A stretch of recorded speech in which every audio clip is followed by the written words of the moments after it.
Kolhapur police स्टेशनच्या हद्दीत सणासुदीच्या पार्श्वभूमीवर पोलीस प्रशासनाने रूट मार्च काढला आहे। रमजान ईद, गुढीपाडवा आणि इतर सण शांततेत साजरे व्हावेत याकरिता पोलीस ठाण्याच्या ठाणेदार सुलभा राऊत यांच्या नेतृत्वाखाली मुख्य चौकातून हा रूट मार्च काढण्यात आलाय। सणासुदीच्या काळात शांतता आणि कायदा सुव्यवस्था अबाधित राहावी याकरिता पोलिसांची ही महत्त्वपूर्ण पावले आहेत। कोल्हापूर पोलीस स्टेशन हद्दीत सणासुदीचा काळ सुरळीत पार पडावा यासाठी पोलीस प्रशासन सतर्क झाले आहे। पोलीस ठाण्याच्या ठाणेदार सुलभा राऊत यांच्या मार्गदर्शनाखाली मुख्य चौकातून काढण्यात आलेल्या रूट मार्च मध्ये दुय्यम ठाणेदार देविदास शेंडे, 12 पोलीस कर्मचारी, 15 होमगार्ड यांनी भाग घेतला। सणांच्या निमित्ताने मोठ्या प्रमाणात लोकांची वर्दळ असते। अशा वेळी कायदा आणि सुव्यवस्था अबाधित ठेवण्यासाठी रूट मार्चद्वारे नागरिकांमध्ये सुरक्षा भावनेचा जागर करण्यात आला।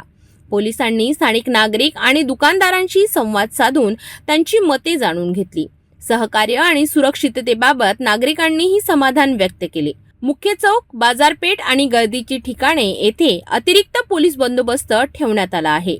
सीसीटीव्ही आणि गस्त पथके यांचा वापर करून परिस्थितीवर नजर ठेवली जात आहे। सणासुदीचे दिवस आनंदात आणि शांततेने साजरे करा। कायदा हातात न घेता प्रशासनाला सहकार्य करा, अशी प्रतिक्रिया कोल्हापूर पोलीस ठाण्याच्या ठाणेदार सुलभा राऊत यांनी दिली। रमजान ईद आणि गुढीपाडवा हे आनंदाचे सण आहेत। नागरिकांनी कायदा सुव्यवस्थेला सहकार्य करावे। पोलीस प्रशासन नागरिकांच्या सुरक्षेसाठी सदैव तत्पर आहे। कोल्हापूर पोलिसांनी दाखवलेली तत्परता आणि सुरक्षेची काळजी निश्चितच नागरिकांना अधिक विश्वासार्ह वाटत आहे। आगामी सण शांततेत साजरे होण्याकरिता पोलीस प्रशासनाने केलेले प्रयत्न स्तुत्य आहेत।